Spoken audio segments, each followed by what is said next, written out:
Mesdames et messieurs, bonsoir et bienvenue à cette émission de On s'en parle. Plusieurs changements apportés à la table de la MRC d'Abitibi-Ouest suite aux élections municipales du 5 novembre dernier. Alors, on va en discuter avec le préfet de la MRC d'Abitibi-Ouest, M. Jacqueline Bégin. M. Bégin, bonsoir. Bonsoir, M. Lacasse. Merci d'avoir accepté cette invitation-là, M. Bégin. Très gentil à vous. Oui, de gros changements. Est-ce que le préfet s'attendait à plusieurs changements? Parce qu'il y a plusieurs maires qui ne se sont pas représentés ou qui ont été tout simplement battus lors de la dernière élection municipale. Mais est-ce que c'était prévu? Prévu, à chaque fois qu'il y a des élections, on peut prévoir qu'il peut y avoir des changements. Donc, on savait qu'il y avait des élections à plusieurs endroits. Donc, on savait que ça pouvait arriver, dépendamment de la volonté des gens. Fait qu'on parle d'environ, nous, 7 nouveaux maires et mairesses à la table des maires. Donc, c'est quand même 30 Ah, mon Dieu, OK. Oui, qu'on change. Parce que c'est 21 municipalités? 21, c'est ça, OK. C'est ça. Donc, là, ça apporte une nouvelle dynamique souvent. Ça apporte, non, j'ai bien hâte d'avoir nos premières rencontres. Là.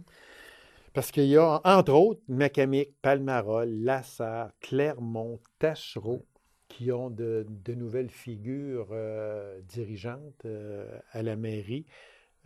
Ça, comment le préfet voit ça? Est-ce qu'il voit ça comme du sang nouveau?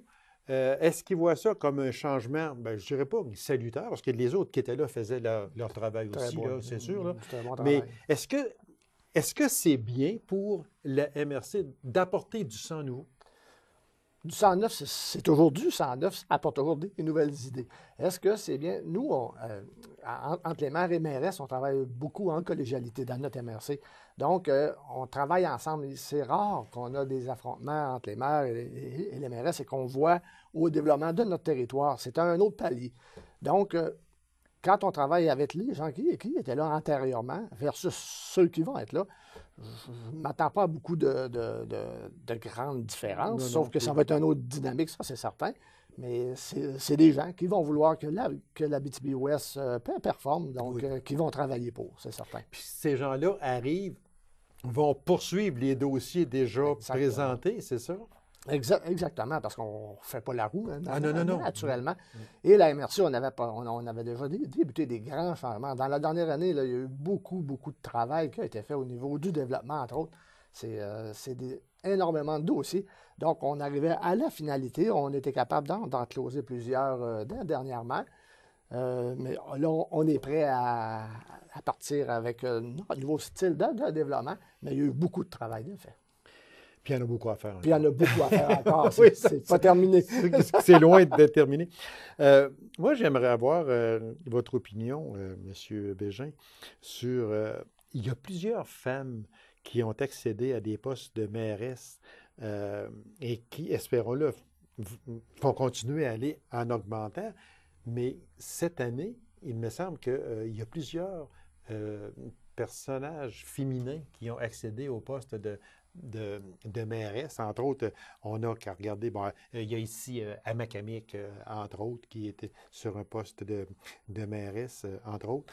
Et puis, on parle aussi, on peut aller jusqu'à Rouen. On va aller même plus loin que ça. Une bonne Rouyn-Norandienne, Valérie Plante, qui est rendue mairesse de la ville de Montréal.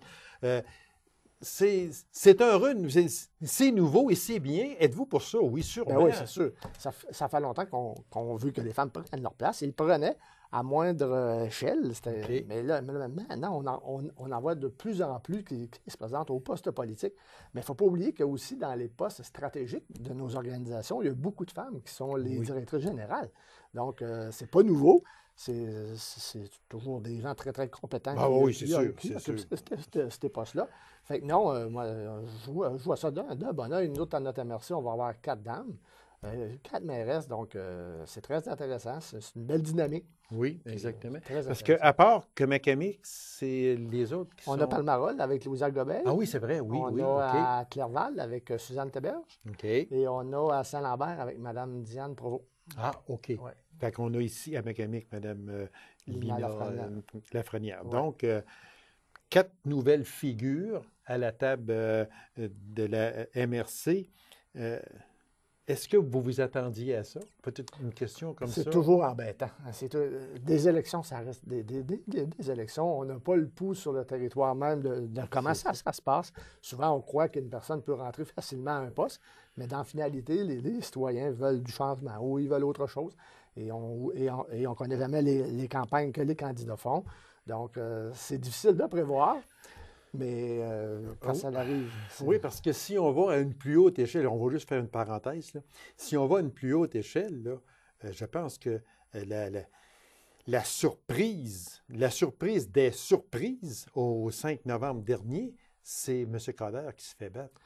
C'était très surprenant. Là, mais dans les dernières semaines, on par exemple, on le voyait. Même. Oui, on voyait même. parce que Mme Plante est partie de très loin. Et je pense que quand M. Coder a commencé à regarder en arrière de lui, il s'est aperçu qu'elle était rendue à côté de lui. Je crois que c'est ça. Mais aussi. là, elle était sur sa pente montante. Et la politique étant ce que c'est, voilà. Une vague. Oui, c'est une vague. On en a vu souvent en politique ailleurs, fédérale, provinciale, etc. Donc, bravo aux dames qui se sont présentées. Bravo à celles qui ont été élues à des postes stratégiques. Bravo, puis c'est juste une parenthèse comme ça. Continuez à vous présenter. Ça fait, la parité, ça fait du bien et la parité doit exister. Là. On va prendre un autre sujet, M. Bégin, si vous me permettez. Un sujet qui fait couler beaucoup d'encre parce que on se sent loin des autres assez souvent lorsque l'on parle de couverture cellulaire. Je sais qu'à la table de la MRC, ça fait plusieurs années que vous essayez de donner une couverture équitable à tout le monde dans le secteur. On va parler de Abitibi-Ouest ici. Quand vous dites que la MRC d'Abitibi-Ouest veut se prendre en main, qu'est-ce que vous voulez dire par là? Là, plusieurs années, on avait des projets au niveau de l'Abitibi-Témiscamingue. On y croit encore. D'ailleurs, il y a d'autres études qui vont commencer. Sauf que, le message qu'on voulait envoyer, puis c'était pas un message aux autres MRC, c'était vraiment nous, pour nous, c'est que maintenant, là, on a assez d'attendre, d'être à la remorque de toutes les autres. On veut la couverture cellulaire. À chaque fois qu'on embarque dans un projet, on nous parle de nouvelles technologies. Est-ce qu'on attend parce que la nouvelle technologie va apporter ça? Parce que si on attend ça, là, on va attendre tout toujours. Le temps. Mais oui, c'est sûr, parce que ça change tellement. C'est pas normal qu'en 2017, qu'on n'ait pas accès au réseau cellulaire. Puis le réseau cellulaire, on parle de réseau cellulaire, mais maintenant, avec les jeunes, puis tout le monde, c'est Internet aussi. Là. Oui, c'est ça. C'est la même chose. On nous parle beaucoup de fibre optique au niveau de Internet. Mais il y a la fibre optique noire aussi qu'on nous dit avec Hydro-Québec qui pourrait embarquer, puis qu'au niveau du réseau cellulaire, que ça serait ça la nouvelle technologie. On attend de voir, là, on devrait avoir des dépôts d'études sous peu qui vont nous permettre ça pour l'Abitibi-Témiscamingue. Mais chose est sûre, c'est qu'on n'attendra pas encore des années avant de se doter d'une couverture en Abitibi-Ouest parce que c'est pas normal. Les gens ont droit à ce service-là. On vient d'avoir une annonce de 290 millions du gouvernement fédéral et provincial. Oui. On parle de 300 municipalités qui devraient être...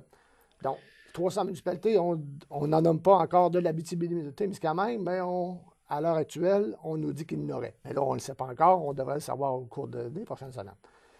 Est-ce qu'on va être mais j'espère qu'on sera dans ce lot?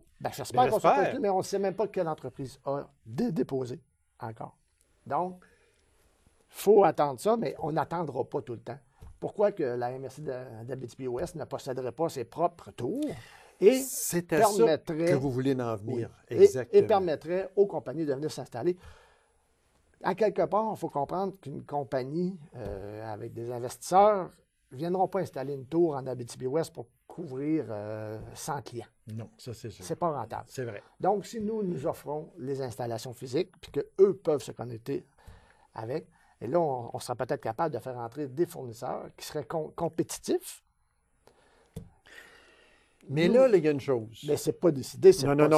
Je veux dire, c'est à l'état embryonnaire actuellement. Il faut faire de quoi? C'est pas... Mais moi, ce que je me demande, c'est que si les grosses compagnies, télécom et compagnie, si ces grosses entreprises-là hésitent à venir parce que ça coûte trop cher, puis peut-être que le nombre d'abonnés ne sera pas suffisant. Peu importe.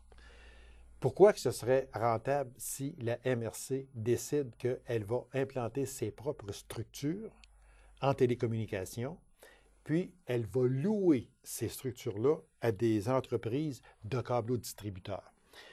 Pourquoi que pour une entreprise privée, disons, c'est pas rentable, puis pour la MRC? La MRC, je comprends qu'elle veut donner un service, et c'est tout à fait normal. C'est certain, parce que c'est plus rendu, c'est plus aujourd'hui un luxe que d'avoir un cellulaire ou en tout cas, peu importe. Bon.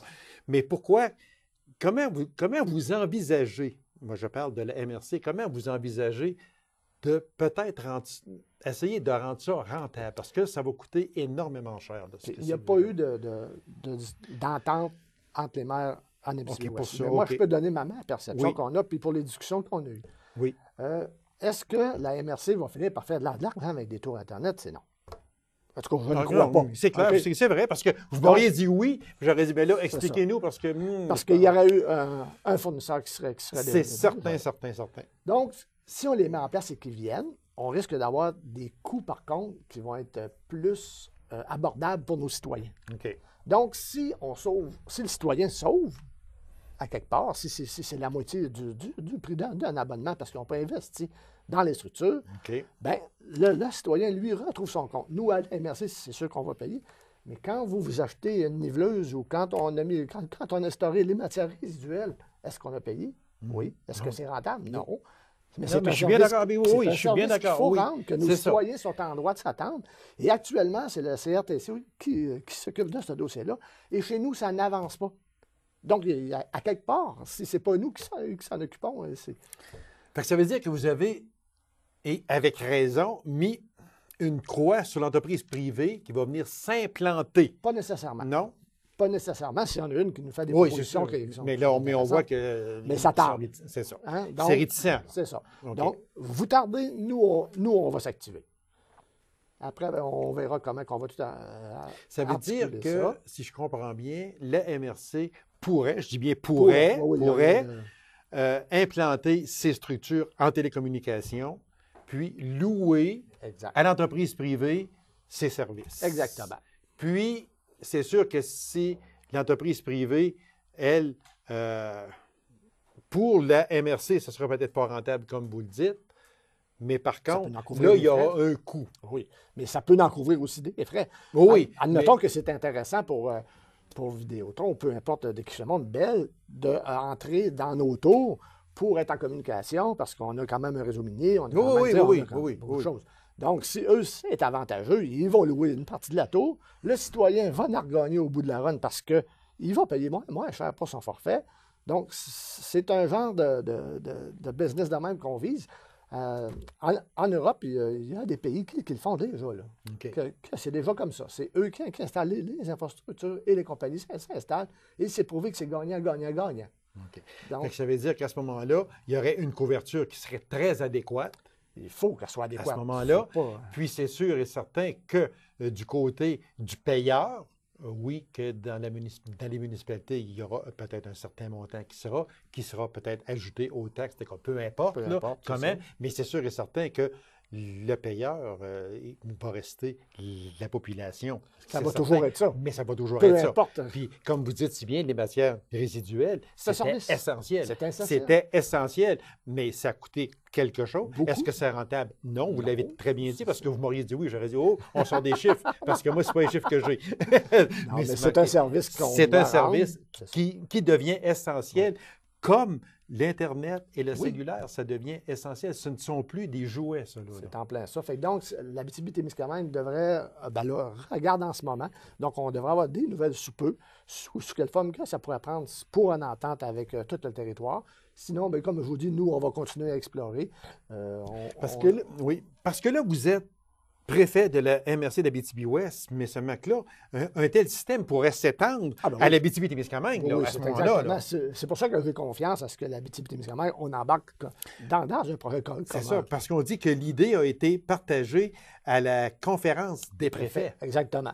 Fait que déjà, là, ça, c'est quand même un gros plus. On pense même de faire on veut pousser fort sur... C'est la priorité qu'on s'est donnée à la conférence des préfets.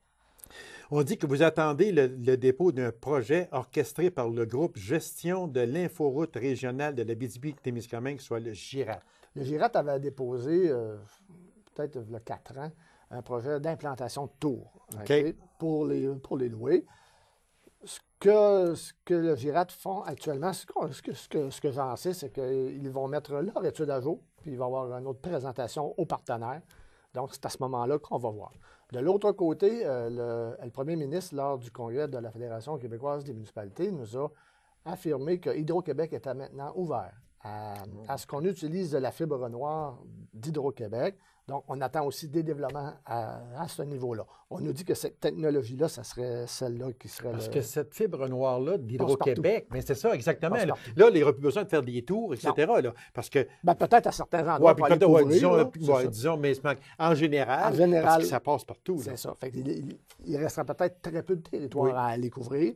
Donc, on le ferait. On ferait l'effort parce que, comme vous Donc, dites, ce serait peut-être le moyen, le ça moins serait possiblement le dispendieux. moyen, mais c'est la vitesse à laquelle on va... Puis là, CRTC vient de mentionner que la vitesse maximale devrait être de 50 dans chaque résidence au lieu de 5 gigabits. Donc, on est loin de ça. On est très loin. On est loin de ça encore. Fait que... Dans le plus pessimiste des pessimistes, on peut s'attendre. Ouais, exactement. Ouais. Mais si, mettons, on ne veut pas être pessimiste, mais si on tourne ça de bord, parce que là, je voulais tourner ma question en optimiste, ça peut aller d'après vous. Parce que là, actuellement, il y a des gens qui sont pessimistes sur ça. Oui, j'en ai rencontré. avec raison. raison. C'est pour ça que je vous posais la question dans le plus pessimiste des pessimistes. Parce que les gens disent tout le temps, ouais, mais mes taxes, puis mes taxes. Oui, ça. Ça, mais on ne peut pas faire, comment on dit, faire un omelette sans casser des œufs. OK? Mais dans le plus optimiste possible, regardez. est-ce que ça pourrait, disons, s'échelonner pendant combien de temps, je veux dire, avant d'avoir un aboutissement? D'ici janvier, février, on devrait avoir les résultats de l'étude avec le GIRAT. Après ça, il va falloir se positionner comme Abitibi-Témiscamingue. OK. Et après ça, si ça ne fit pas dans notre décor, et à quel moment qu'Hydro-Québec vont annoncer, nous, on va mettre des pressions pour avoir les réponses de la haute direction d'Hydro. Quand pense-t-il pouvoir? Parce que c'est le premier ministre qui l'a annoncé. Là. C'est pas, Oui. Donc, là, mais il manque en 2018, ça vient quelque chose. Oui, mais là, mais là, on n'embarquera pas là-dedans.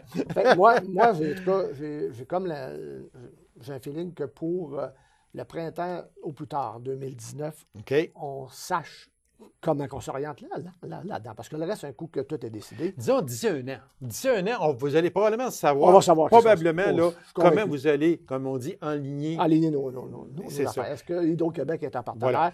Est-ce qu'on y va avec le privé? Est-ce que... Fait que là, on va sortir de notre pessimisme, on va aller avec notre on optimisme. veut faire aussi en sorte que les subventions soient admissibles au MRC pour être capable d'implanter ça. Parce qu'actuellement, c'est les compagnies privées mais qui ont accès. ce qui me décourage un peu, c'est que, là, actuellement, les régions ne sont pas nommées dans le 280 millions. Il y en a eu une de nommée. Oui, exactement. Là. Bon, mais j'ai hâte que cette liste-là sorte. Oui, nous parce aussi. que j'espère que l'Abitibi-Témiscamingue, on va être sur la liste. Parce que là, il y a un ministre régional qui va se faire interpeller solide. Là. Assurément, mais on nous a dit qu'il y aurait des régions en Abitibi-Témiscamingue. Il faut qu'il y en ait. Parce que nous autres, surtout avec le domaine minier, on est dedans à... Domaine minier, forestier, agriculture, tourisme. C'est ça maintenant. Ben, c'est ça. On promène tout avec des machines. Puis je le dis, puis je le redis une autre fois, et vous êtes d'accord avec moi, M. Bégin, j'en suis persuadé, l'Internet et le cellulaire ne sont plus des luxes aujourd'hui. Non, c'est un service. C'est un outil de travail, c'est un outil. C'est un service essentiel. Alors, on va suivre ce dossier-là en 2018. Puis, quand vous aurez du nouveau, bien, vous aurez une place ici quand... J'espère. Quand vous aurez en 2018. Espérons-le. Espérons-le. OK. Le 26 octobre dernier se tenait à Macamic la journée Entrepreneuriat et Innovation en Abitibi-Ouest présentée par le Service développement de la MRC d'Abitibi-Ouest. C'est quoi et est-ce que c'est nouveau? C'est nouveau. On a, depuis que le CLD est disparu, on avait déjà discuté, dans notre service de développement, c'est tout azimut. On a la culture, le social, le communautaire. Et pour l'entrepreneurial, nous avions également un volet, un gros volet, parce que c'est quand même ce qui est pas mal important là, dans notre développement. Oui. Fait c'est une journée qui c'était pour motiver la fibre entrepreneuriale au travers les étudiants, les jeunes entrepreneurs, les plus expérimentés. Donc, c'était une journée de maillage auquel il y avait des conférenciers très, très intéressants et il y avait un genre de jeu qui s'appelle c'est M. Christophe Bilbao de la firme Rhizome. C'est consortiaux. C'est comme un grand jeu où ce que tu fondes une entreprise avec tous les aléas, plus que tu avances, plus que si tu n'as pas pensé à faire une activité, il faut que tu reviennes la faire. Que tu reviennes la faire. C'était vraiment intéressant. Il y a eu une quarantaine de personnes qui ont participé. Des jeunes et des moins jeunes expérimentés, moins expérimentés. Donc, ça fut une très belle journée. Les gens ont très, très apprécié. C'était bien rempli. Puis si on parle du but de cette journée-là? Maillage. On veut que les gens sentent que c'est reparti, que ça fonctionne. On n'a pas de véhicule publicitaire encore pour nous vendre comme on voudrait, mais le monde savent qu'on a encore des subventions, de l'aide au niveau des plans d'affaires, tout ça, qu'on fait à notre service de développement. Donc, on veut remettre ça sur la carte, dire aux entrepreneurs, regardez, puis les motiver aussi. Donc, c'était un jeu sérieux. C'était très sérieux. Non, mais on peut faire des jeux sérieux. Ben oui, c'est ça. Puis, mais celui-là, c'est qu'on sort un peu de l'ordinaire. C'était vraiment autre chose. Exactement, du fameux carcan que là, c'est sérieux parce que là, il faut qu'on fasse ci, qu'on fasse ça. On s'amuse, mais tout en étant sérieux. Très sérieux parce qu'il fallait revenir sur les Voilà, exactement. À refaire? À refaire. Monsieur Bégin, j'en reviens au changement à la table de la MRC d'Abitibi-Ouest. Ça peut changer des choses, mais si on parle parce que j'aime parler de projet fusion, bien, j'aime en parler parce que c'est toujours d'actualité. C'est d'actualité un peu partout au Québec et ailleurs, mais chez nous aussi, c'est un sujet d'actualité. Je sais qu'il y a des projets de fusion municipale. Je ne vais pas être méchant, mais les deux principaux maires qui allaient de l'avant avec cette fusion-là ne sont plus là. Fusion de services, on en a parlé, et c'est essentiel. On est rendu là. Maintenant, fusion municipale, ça sera à la population à décider. Mais est-ce qu'avec les nouveaux arrivants à la table de la MRC, il peut y avoir des changements là-dedans? La dernière fois qu'on a parlé de fusion municipale, c'était quand même assez clair autour de la table qu'on n'était pas rendu aux fusions municipales. Donc, nous, on parle plus d'optimisation des services puis de regroupement des services. Oui. D'ailleurs, avec les services incendie, on est en plein dedans. On a fait une étude financière sur nos services. Et maintenant, là, on est dans l'optimisation. Quel moyen on pourrait se donner et de quelle façon pourrait-on offrir le service de façon optimale, avec des coûts qui sont raisonnables, mais aussi pour atteindre les objectifs de sécurité pour les citoyens. Donc, on est là-dedans. On devrait avoir des dépôts des études très, très bientôt, puis on va en discuter avec les maires. Fait que c'est toujours d'actualité. Il y a plusieurs municipalités, sans le crier fort, qui travaillent sur de l'optimisation de leurs services entre eux, au niveau de l'inspecteur municipal, de services. Donc, c'est toujours là. Par contre, on ne le publicise peut-être pas assez, mais oui, c'est toujours là. Et même, je pourrais dire que même pour le transport terrestre des personnes. C'est aussi un dossier qu'on regarde actuellement pour l'optimisation. Parce que le transport adapté versus tout ça, on veut que le territoire soit bien desservi. Donc, on commence à regarder. C'est des mandats qui sont confiés aux municipalités, mais on nous a demandé de regarder un œil territorial. Qu'est-ce qu'on pourrait faire? Donc, ce n'est pas nous qui sommes porteurs de dossier comme tel qui va décider, mais on nous a demandé de jeter un œil sur ça. C'est donc dire, si on vous suit bien, je suis persuadé, fusion municipale, pour l'instant, c'est pas la principale... on pourrait arriver, puis dans 2 semaines, qu'il y ait deux municipalités qui nous annoncent qui se fusionnent. C'est entre eux, hein, c'est beaucoup entre eux. Si vous parlez d'une fusion, toute une MRC, je dois vous dire que non, on n'est pas là. Vous n'êtes pas rendu là encore, puis disons que ce n'est pas dans vos priorités au moment où l'on parle. Au dernier vote, quand on en a OK. parlé, voir si on avançait ou pas, puis ça ne fait pas longtemps, je vous dirais peut-être c'est un mois ou 4 mois, là, c'est en OK, juin oui. ou septembre, OK. ça a fini à 20 contre 1. OK. OK? C'est beau. Fait que ça- On dit, OK. OK. 20 contre 1. OK. Bon, mais par contre, dans les fusions de services, c'est ça devient toujours essentiel. actualité. Oh, Quand c'est vous avez touché tantôt le point de vue d'incendie, je pense qu'on en est rendu là. On n'a pas le choix. Et quand je dis qu'on n'a pas le choix, c'est qu'il y a des municipalités qui n'auront pas le choix de se fusionner, probablement. Mais je parle toujours de fusion de services, là, C'est ça. tout le temps. Ben, en tout cas, avec les obligations qu'on a, Oui. c'est difficile de les rencontrer. Mais maintenant, la main-d'œuvre travaille sur des chiffres avec les mineurs puis tout le monde. Oui, Tu sais, oui, c'est- oui. Donc, d'avoir toujours des gens sur place, c'est rendu de plus en plus difficile. Donc, il faut atteindre un plus grand bassin pour être capable d'avoir une force de frappe au niveau incendie qui est intéressante. Et il y a aussi les coûts. On ne se le cachera pas. C'est des gros coûts. Former un pompier, Oui, on former un l'habille. pompier. Puis aussi, l'achat d'équipements. D'équipements, c'est- L'achat d'équipements, là, je prends juste, mettons, je n'ai rien contre ça, là, mais si on prend des petites municipalités, entre autres, on peut parler, mettons, de Poulari qui a son service incendie, mais c'est très dispendieux. Très dispendieux. Fait que, puis, Macamic n'est pas loin. Vous avez un beau modèle, par contre, ici à l'Est, avec Autier-Nord, Oui, Authier-Nord, Saint-Janvier. Saint-Janvier, c'est ça. OK, Macamic.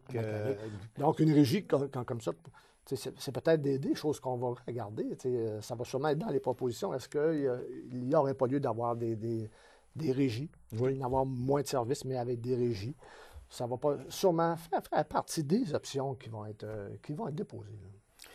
Fait que ça, c'est à venir, mais ce ne sont pas des choses qui se font du jour au lendemain, Non c'est plus, sûr non et plus, non certain. plus. Ça prend la collaboration de nos partenaires, les pompiers. OK. Eux aussi sont consultés. Donc, c'est un dossier qu'on devrait quand même voir le jour assez vite. Et à la table de la MRC, on est ouvert rendu à là. ça. On est rendu là. Il reste à peine 2 minutes, M. Bégin. Plusieurs municipalités de l'Abitibi-Ouest reçoivent un ultimatum du MAMOT, au MAMO, appelez-les comme vous voudrez, c'est le ministère des Affaires municipales et Occupation du territoire. Où en est rendu ce dossier-là? Et pourquoi un ultimatum? Ben, l'ultimatum Ben, je veux du dire- MAMO, c'est que nous, vous connaissez le dossier de la Sûreté du Québec. Exactement. Quand ils ont fait tout Le réaménagement. le postes ont on été n'a pas été coupés, avisé, c'est ça. on a Oui, coupé oui, des postes. oui. Nous, ce qu'on a demandé, c'est on veut garder des postes importants, hiérarchiques au sein de notre MRC pour le centre de service. On a déjà notre sergent de poste qui est toujours là, qui fait un bon travail, mais on voulait aussi que dans le reste de l'organisation, qu'on ait des personnes en autorité. Donc, on s'est battu assez fort et on n'est pas capable d'avoir de confirmation officielle, mais on sait qu'il va possiblement y avoir, pas possiblement, il va y avoir une personne regardez, qui va être à la SAR. Donc, ce qui s'est passé, c'est qu'on, vous savez, comme dans toute bonne négociation, il faut faire des moyens de pression. Et le moyen de pression, c'était de retenir notre versement à la Sûreté du Québec. Et là, ça fait quand même un petit bout. Donc, là, le ministère des Affaires municipales a écrit aux municipalités en leur disant que si vous ne versez pas, on va faire des retenues. Mais entre vous et moi, si me fait une retenue sur une subvention, je ne l'ai pas versé à l'eau. Mais en tout cas, peu importe. Mais, une question de mots et de chiffres. Mais d'ici, je vous dirais, de 2 à 3 semaines, tout va être réglé. Monsieur Bégin, merci infiniment. Ça me fait Puis, plaisir. je vous souhaite de très joyeuses fêtes. À vous Puis, on aussi. va se revoir en 2018 pour traiter des principaux dossiers à Oui. la MRC d'Abitibi-Ouest. Merci beaucoup, Monsieur Bégin. À vous, merci, Gabi. Alors, mesdames et messieurs, merci d'avoir été là. On se donne rendez-vous à une prochaine émission de On s'en parle. Au revoir et bonne semaine.